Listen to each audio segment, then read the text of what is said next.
What would you do if the people you trusted most, your wife of 25 years and your own son-in-law, were secretly plotting to take everything you built? I thought I had the perfect family, the perfect marriage, the perfect life, until one quiet evening I overheard a single sentence through a half-open window that shattered it all.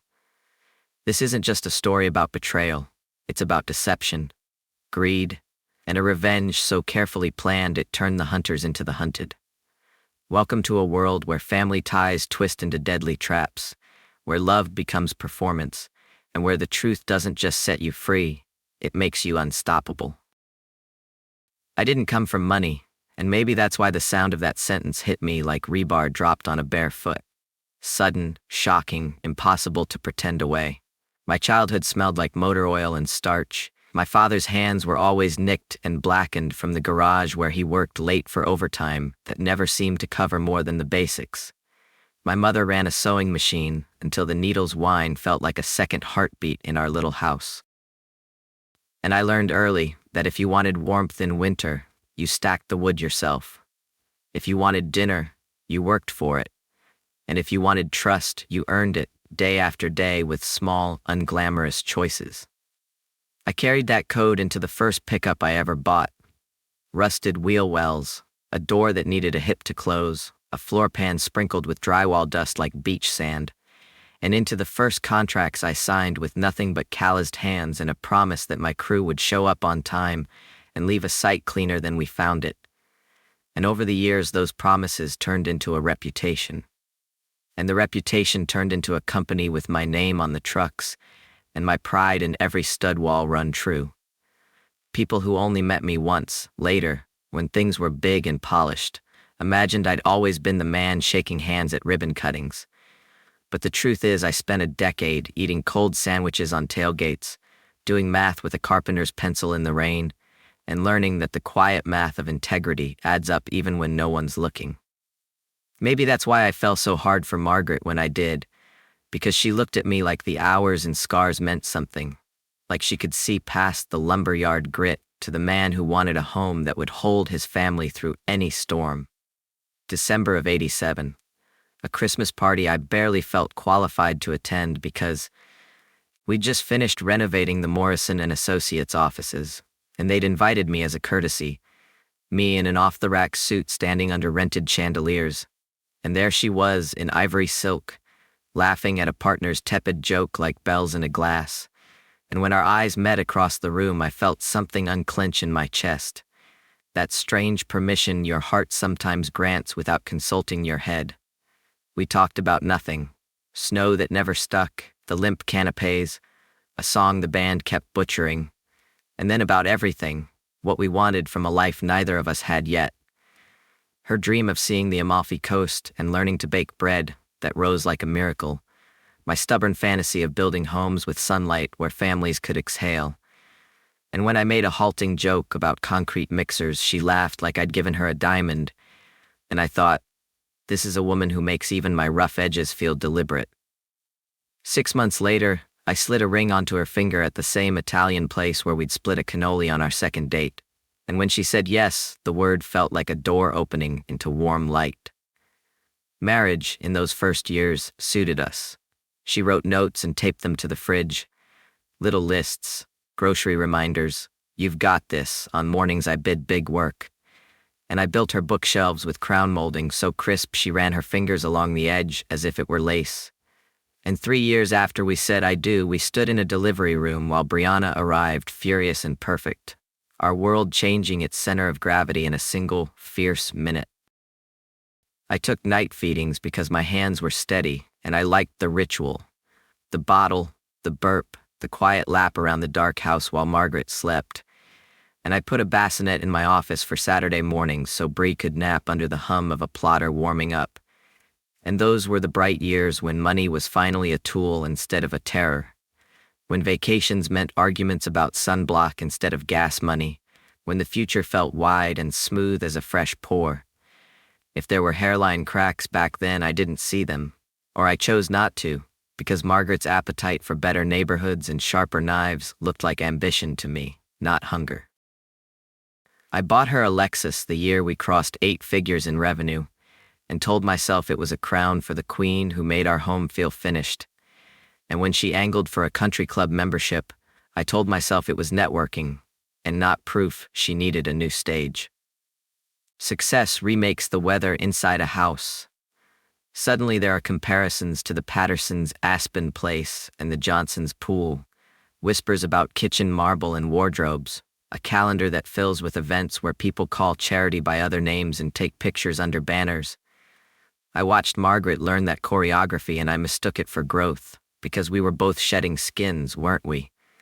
Moving from paper plates to china, from bulk coffee to something single origin and ground at home. But then came little tells. The way gratitude calcified into entitlement. The way she began to speak of what we deserved with the flat certainty of a judge pronouncing sentence. The way my 14-hour days were received as baseline, not gift. I dismissed the first signs the way a builder sometimes pretends a hairline crack in a slab will never widen, because I had other work to do. Crews to keep busy through winters, bids to sharpen so tight they cut, city inspectors to charm without compromising an inch of code. I told myself that a good husband keeps his head down and provides, that storms blow through if you keep the roof maintenance current. And then in 2020, while the world did its wild lurch into masks and caution tape, Cole Construction landed the Morrison Municipal Center, $50 million over 3 years, the biggest contract of my life.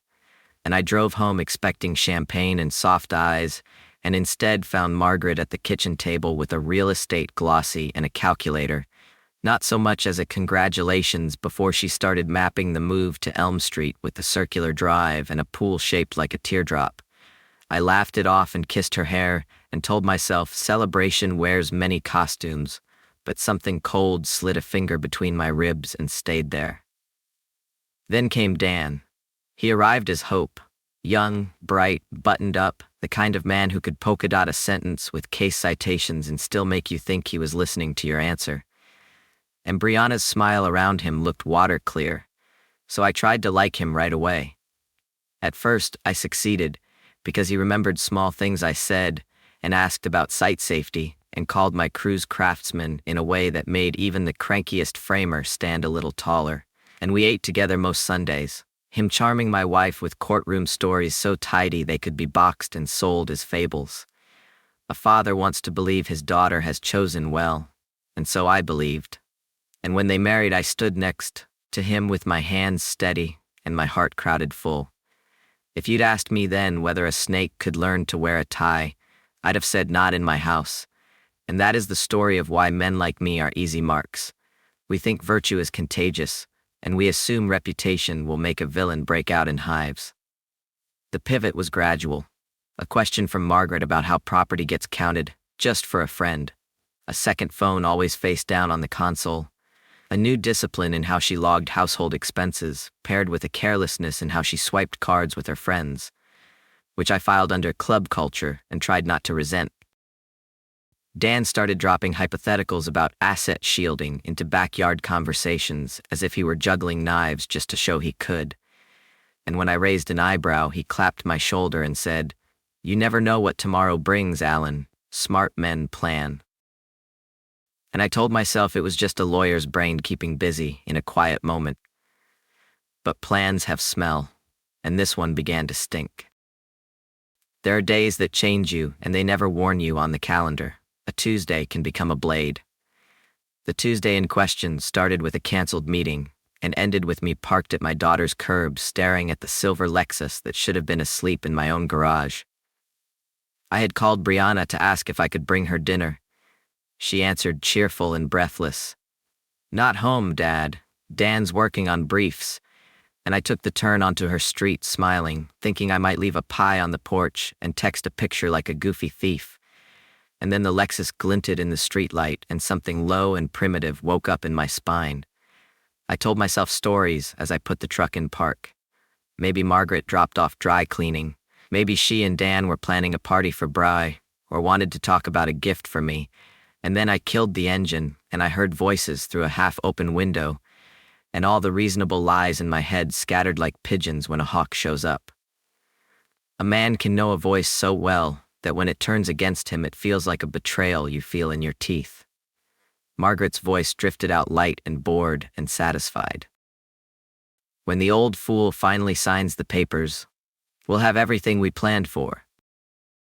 And the old fool in question stood there with his palm on the brick, feeling the wall take heat from his skin, and listened while contempt made itself comfortable in the house he helped furnish. I waited for my heart to stop trying to break my ribs, and then I did what men like me do when the roof caves in. We reach for the tool we have. So I slid my phone from my pocket, thumbed the recorder, and let it drink everything. Dan's voice had always had that dry-cleaned crispness I'd mistaken for competence, but through the window it sounded like sand poured into a lock. File in June, irreconcilable differences. Iowa's friendly to division of marital acquisitions. Permanent support is on the table. We've mapped the accounts. Construction valuation 12, rentals in the lake house put you near 20 total. And then Margaret's laugh, the one she used at fundraisers when someone said something moderately witty, like cut crystal kissing granite. 2 years of playing the devoted wife, she said, nodding through his payroll epics, smiling while he worried about subs and inspections. God, the man actually believes I love him. And there's a thing that happens inside you when the person who knows your softest parts and your worst days and your quietest hopes reduces you to the man.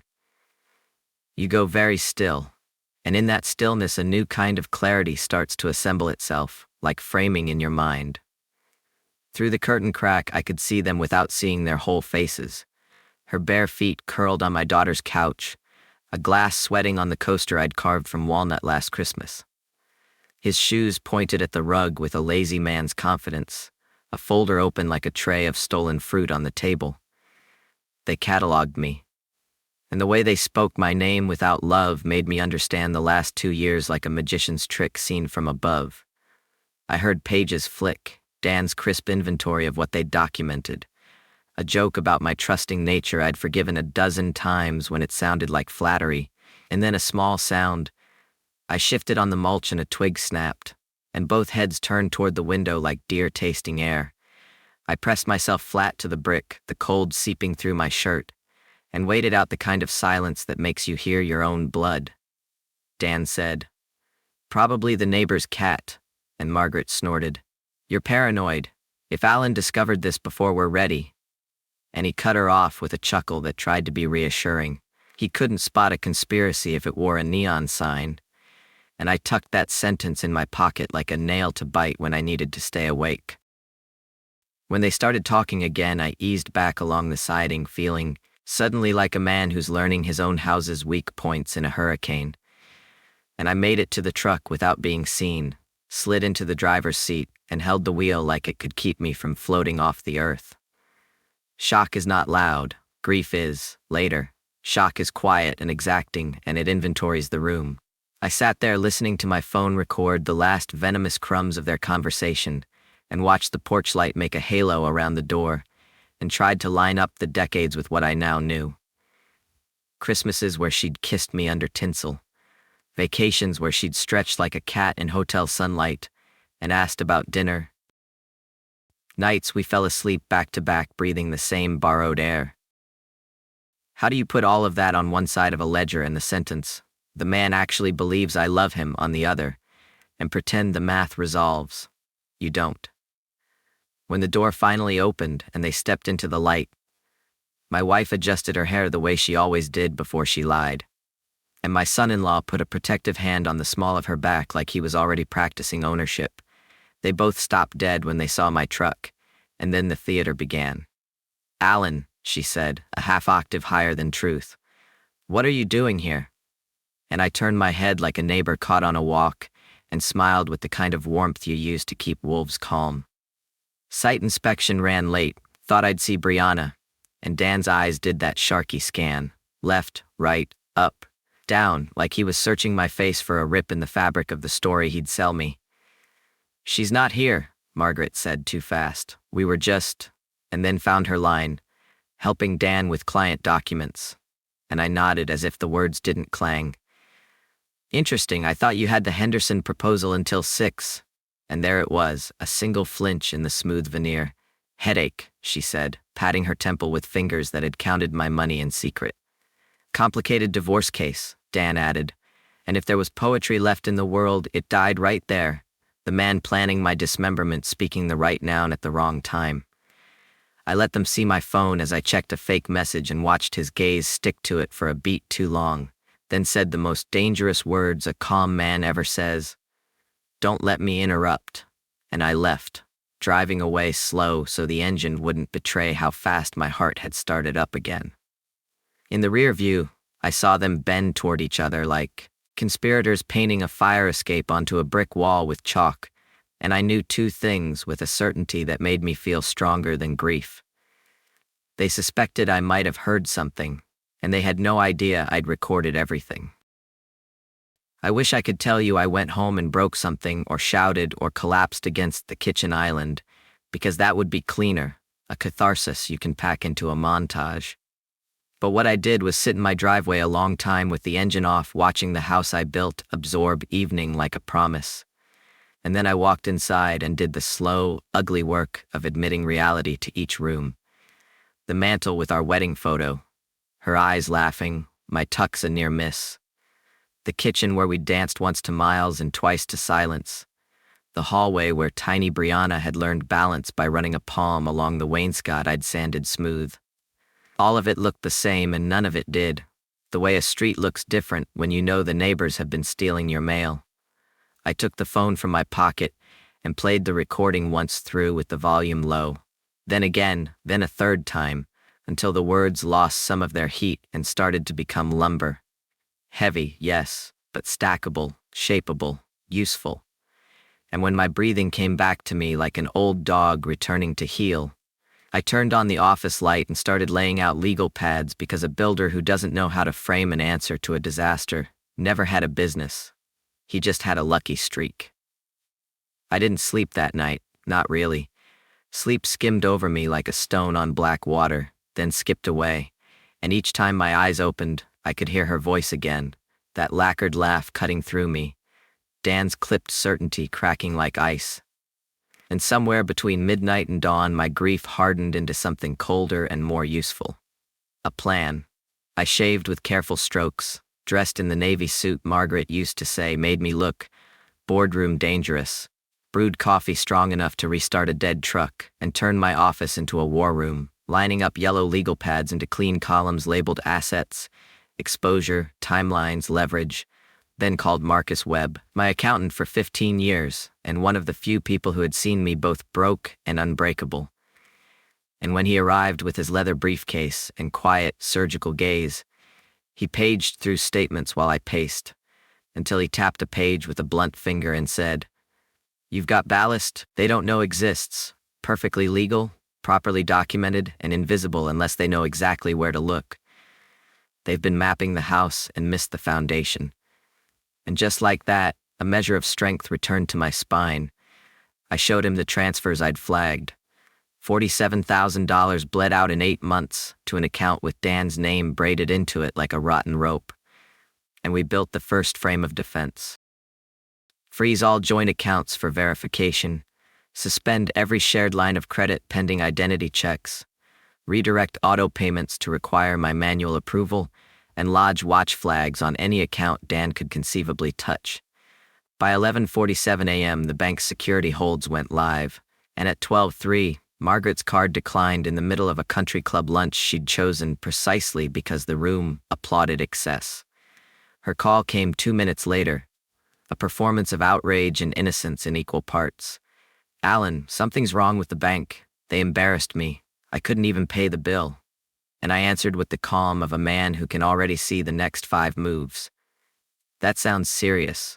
Tom Bradley's out till late, but I'll sort it out in the morning." And then I let the silence sit while humiliation did to her what logic never could. At 1:19, my investigator, Mike Rodriguez, a former insurance SIU with a chess player's patience, texted, "Thompson attempted 3 withdrawals, all blocked. Now calling bank, heated," and I pictured Dan alone in his glass office, tie loosened, confidence leaking, making threats to a bank manager who'd heard every version of that speech and never been moved by any of them. Margaret pivoted to a new strategy that afternoon, Anxious tenderness, little texts twinkling onto my screen. Everything okay at work? You seem stressed this morning. Dinner at 7? And I answered each with neutral warmth, because the game wasn't to convince her I knew.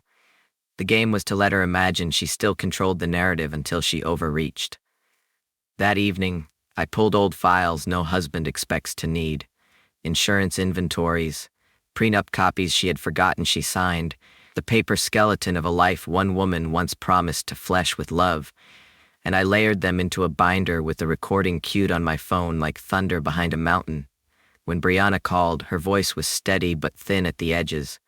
"Dad, Mom's been different," she said, picking each word like it might be booby-trapped.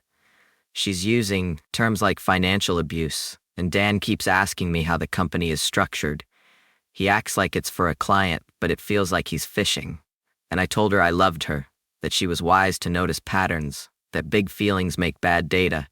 And when she asked point blank if something was wrong, I said, "Come see me tomorrow," because some truths belong in rooms where doors can be closed. Morning broke with that hushed brightness spring manages on its cleanest days, and I made more calls.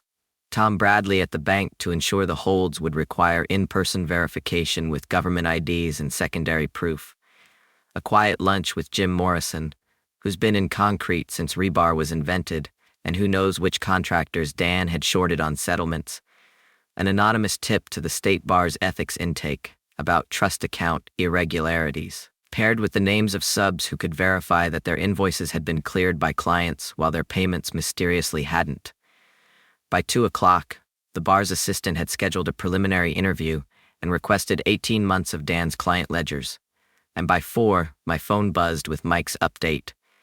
"He's boxing files, moving fast, looks panicked," which told me the pressure had found its mark. Brianna arrived at 5, her shoulders squared like someone walking into a storm she refused to pretend wasn't there. I poured coffee and slid my phone across the desk. The waveform of Margaret's voice, a blue river, paused at the first bend. "This will hurt," I said, "but it will heal more." And when I pressed play, my daughter didn't cry, not at first. She listened the way good clinicians listen, to cadence and motive and the story beneath the words. Jaw set when Margaret bragged about 2 years of playing the devoted wife, a muscle ticking when Dan said, "The beauty is Alan's trusting nature." And when the recording ended, Bry's hands trembled once and then steadied. "She asked me to diagnose you," she said after a long breath. As controlling, manipulative, she wanted me to put clinical lacquer on a lie, and the contempt in her voice broke my heart and repaired it at the same time. "I won't be used like that," she said, and then, "I'm with you." I had thought exposing the truth would drain me, but it filled me instead, like fresh air after a room has been closed too long. Still, I warned her that the worst people do their worst things when the walls start closing in, and the next 48 hours proved the rule. Margaret escalated from petulant to nuclear. Friday she played martyrs at brunch. Our neighbor texted a play-by-play she couldn't help but overhear. "He's punishing me for considering my options. He froze me out of everything. I'm terrified of what he'll do next." And then that evening, Margaret and Dan met in his corner office with the lights low and the blinds half closed, talking crisis management in tones designed to sound bold and only managing brittle. Mike had a contact in the building who told us their voices carried through the ventilation. You can still hear conspiracies that report themselves. And the new plan was simple in its cynicism. Emergency filings Monday morning seeking exclusive occupancy of the house, immediate spousal support, and restraining orders based on a story of my coercive control. Dan coached her on language, told her generosity could be recast as dependency, protection as isolation, oversight as intimidation, and Margaret, who had learned to love script more than truth, practiced the lines like a college senior with a final monologue. They did not know I had spent the day confirming that our prenup still held up like an old oak. Enforceable, witnessed, unambiguous, and that the financial moves I'd made were garden-variety account protection in a marriage experiencing distress. Recommended by any conservative wealth manager. Monday they filed. I was served at 9:40 a.m., the the process server looking like a man delivering a package he would not open for any price. We were on the docket Thursday. In the interim, I kept stacking bricks, affidavits from subcontractors Dan had stiffed, records of Margaret's transfers to the joint account with Dan's name, a timeline of the past 2 years that made sense once deceit was accounted for, and testimony letters from 3 people who have known me longer than Margaret: Tom from the bank, Jim from concrete, and our pastor from the years when our faith was more than a photo on a Christmas card, each attesting to my patience under stress and my propensity to ask rather than order, to protect rather than corner. It should not be necessary to prove you are not a monster, but when someone calls you one in a way that might stick, you build the evidence you need, brick by quiet brick. The courtroom on Thursday smelled like bleach and paper, like every heartbreak that has ever ended in a file folder. Judge Hendricks presided with the efficient mercy of a woman who has heard every lie inventable and still believes in truth when it stands up.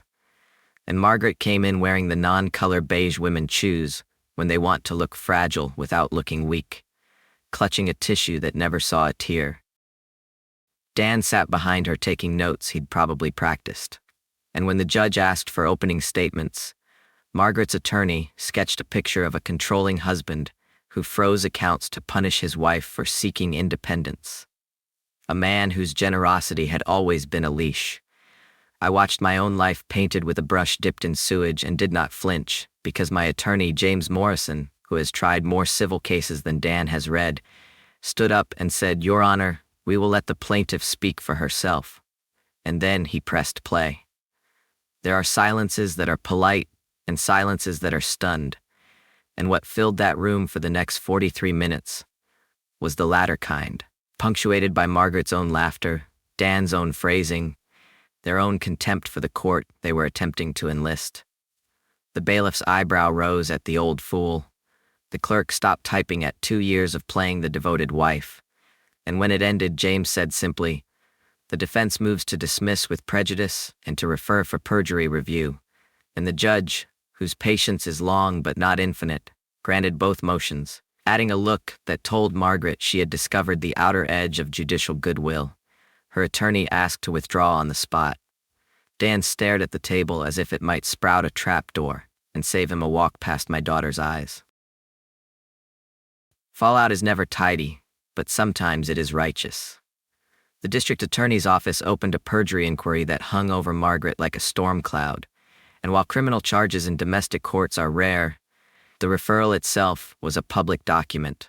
The country club that had swallowed her credit card without blinking for a decade suddenly needed to reassess membership status. The committees where she'd worn chiffon and smiled for glossy photos discovered they had met their capacity for this term, and the women she'd considered her spectators learned where the exits were and used them. Humiliation is a quick tutor, so is retail, and 6 months later Margaret was behind a counter folding sweaters for minimum wage, saying, "Can I help you find your size?" to people who used to laugh at her jokes while spending my money. I did not gloat. I breathed.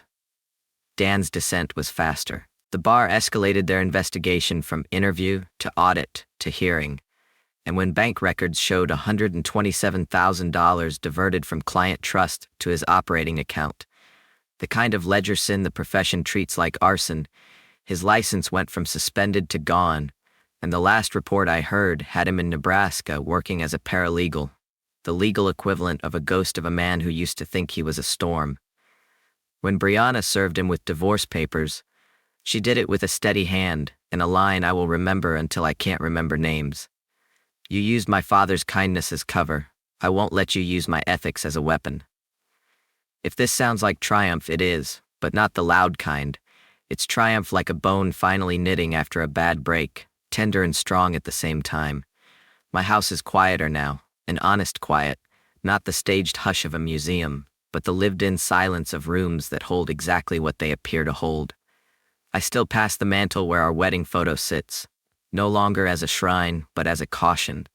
And some nights I pour a drink and stand under it long enough to remember both the vows and the lies, to honor the part of me that believed, and to bless the part that learned. Coal construction did not just survive, it thrived, Because reputation is compounding interest when people see who you are under pressure.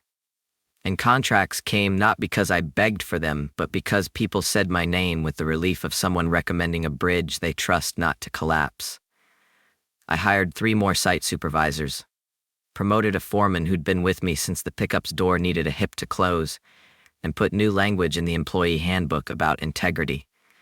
The kind that's not about sunshine slogans, but about doing the next hard, right thing, even when it costs you the soft, easy one.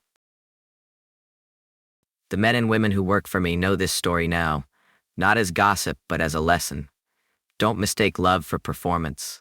Don't confuse loyalty with silence. Don't call a leash a necklace because it glitters. There were apologies to make too, quiet ones. To Brianna for not seeing sooner. To myself for letting loneliness dress up as duty. To the younger man in me who thought providing was the same as partnering. But if betrayal is an acid, truth is a neutralizing base. And with time the burn dulled and left something tough behind. When Margaret once said I couldn't spot a conspiracy if it wore a neon sign, she misunderstood both me and neon. Signs are for show. Foundations carry the weight. And in the end I did what builders do. I tested every footing, tore out what had failed, poured new concrete, and set my life plumb and level again. So hear me, if you've watched the people you love rehearse their exits in whispers, if you felt the thin slice of a laugh you thought was yours turned against you, don't let the knife become your name. Let it become your lesson. Document, plan, move, protect.